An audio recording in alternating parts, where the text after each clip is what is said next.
Hello दोस्तों, मेरा नाम विकास है और मैं गुड़गांव की एक प्राइवेट कंपनी में जॉब करता हूँ। कंपनी मेरे रूम से 2 से 3 किलोमीटर की दूरी पर है, तो मैं अक्सर शेयरिंग ऑटो से ही सफ़र करता हूँ। एक दिन की बात है, कंपनी में मेरी इवनिंग शिफ्ट थी। उस दिन काम करते करते मुझे देर हो गई थी। रात के करीब 11 बज रहे होंगे। कंपनी से छुट्टी लेने के बाद मैं रोड पर ऑटो का वेट कर रहा था। काफ़ी देर खड़ा होने के बावजूद भी कोई ऑटो वाला दूर दूर तक नज़र नहीं आ रहा था और रात भी हो रही थी, इसलिए मैं पैदल ही ऑफिस से घर की ओर लौट रहा था। बीते 1-1.5 साल से गुड़गांव की सूनी, भयावह और लंबी सड़कें हमसाया बनकर मेरे साथ चलती हैं। बाप रे, इतनी लंबी लंबी और भूतिया सड़कें खत्म होने का नाम ही नहीं लेती। बस चलती रहती हैं, चलती रहती हैं, रुकने का नाम ही नहीं लेती।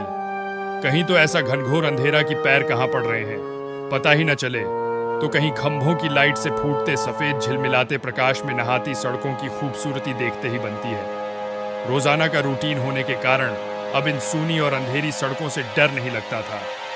इन्हीं सूने और भयानक रास्तों पर दिन भर इतना हैवी ट्रैफिक और चहल पहल बनी रहती है कि एक कदम पैदल चलना भी मुश्किल हो जाता है। गाड़ियों की लंबी लंबी कतारें रुकने का नाम ही नहीं लेती।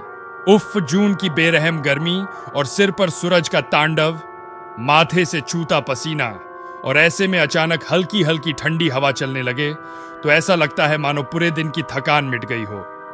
माथे के पसीने से टकराती ठंडी हवा कितनी शीतलता प्रदान करती है। ऐसे में कौन बेवकूफ होगा जिसका मन गुनगुनाने को नहीं करेगा। गुनगुनाते हुआ मैं आगे बढ़ ही रहा था कि अचानक आंखें एक जगह पर जाकर ठिठक गईं। सड़क किनारे एक सभ्य सी अधेड़ महिला खड़ी दिखाई दी। करीब 100-125 फीट की दूरी रही होगी। कंधे पर छोटा सा बैग लटका था, वहीं पैरों के पास भी एक ब्रीफकेस जमीन पर रखा दिखाई दिया। सफेद साड़ी वाली महिला किसी भले घर की ही गृहिणी ही लग रही थी, लेकिन इतनी रात गए, वो भी शहर के भीतर से गुजरने वाले हाईवे पर, कुछ अजीब सा लगा। हो सकता है मायके या ससुराल वालों ने बस में बिठा दिया हो और किसी कारण बस लेट होने पर महिला को देर रात यहां उतरना पड़ा हो। शायद उसका घर यहीं कहीं आसपास ही होगा, या फिर शायद सवारी ऑटो या रिक्शे का इंतजार कर रही हो, लेकिन इतनी रात गए रिक्शा कहां मिलेगा। शायद घर का कोई परिजन गाड़ी लेकर आ रहा होगा। शायद शायद शायद सोचते हुए मैं उसके बहुत करीब आ गया। नजरों से नजरें टकराई, मगर वो जरा भी नहीं झेपी। मेरी आंखों में बराबर देखती रही। भय का नामो निशान तक नहीं, वरना इतनी अंधेरी और सूनी रात में एक अकेली महिला। कम से कम मुंह जैसे मवाली सरीखे इंसान को देखकर तो डर ही जाए, लेकिन वो तो लगातार घूरती रही। चेहरे पर न कोई हाव न कोई भाव।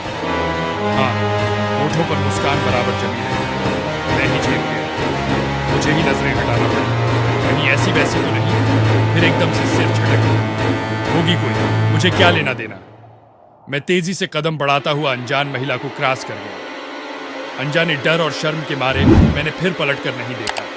न जाने वो क्या सोच बैठे। चलते चलते मैं दूसरी सड़क पर आ पहुंचा। अब वो सड़क और महिला पूरी तरह से ओझल हो चुकी थी। कहीं कोई भूत वूत तो नहीं थी। थोड़ी देर पहले भला लगने वाला रास्ता अब भयभीत करने लगा था। मैं जल्द से जल्द अपने घर पहुंच जाना चाहता था। इसी उलझन में चाल में गजब की तेजी आ गई और बड़े बड़े डग भरने लगा। करीब 1 किलोमीटर ही चला था कि अचानक मुंह से चीख सी निकल गई। वो महिला फिर से करीब 100 गज दूर सामने सड़क किनारे ठीक उसी ढंग से खड़ी दिखाई दी। कंधे पर बैग और जमीन पर ब्रीफकेस। ये कब यहां आ गई? एक ही तो रास्ता है। न कोई गाड़ी निकली और न ही वह पैदल दौड़ती हुई मुझसे आगे निकल गई। मेरा पूरा शरीर मारे डर के पसीने से तरबतर हो गया। लगा कि आज की रात आखिरी रात है। वो भूतिया औरत कुछ देर में मुझे चबा चबा कर खा जाएगी। मैं बेतहाशा भागा। इतनी तेज कि पता ही नहीं चला कि वो औरत कब पीछे रह गई। भागता रहा और सीधे घर पर जाकर ही रुका। सांसें बहुत तेज चल रही थी। घर के बाहर ही कुछ पल खड़ा रहकर अपनी सांसों पर कंट्रोल किया, फिर डिनर करके सो गया। अगले दिन शाम करीब 5 बजे ऑफिस पहुंच गया। एक बुजुर्ग कर्मचारी को रात का सारा घटनाक्रम सुना डाला। हंसते हुए बोले, नूर चचा, अरे कहीं बूछड़ खाने के पास की बात नहीं कर रहा? बूछड़ खाना? मैं बुदबुदाया। हाँ, बूछड़ खाना, स्लाटर हाउस, जहां जानवर कटते हैं। बेटा, वो सड़क बहुत खतरनाक है, बहुत हादसे होते हैं वहां। तेज रफ्तार बड़ी गाड़ियों ने बहुत सारे लोगों को कुचला है। सुना है कि कई साल बस का इंतजार कर रही एक औरत को भी एक ट्रक ने रौंद डाला था। तुझे ही नहीं, बहुत सारे लोगों को दिख चुकी है। लेकिन बेटा, भली औरत की रूह लगती है, कभी किसी को नुकसान नहीं पहुंचाती। मैं हैरान था और परेशान भी। अब कैसे निकलूंगा उस रास्ते से रात में पैदल? और एक आत्मा, औरत की रूह से आमना सामना हुआ है मेरा, वो भी भली औरत की रूह।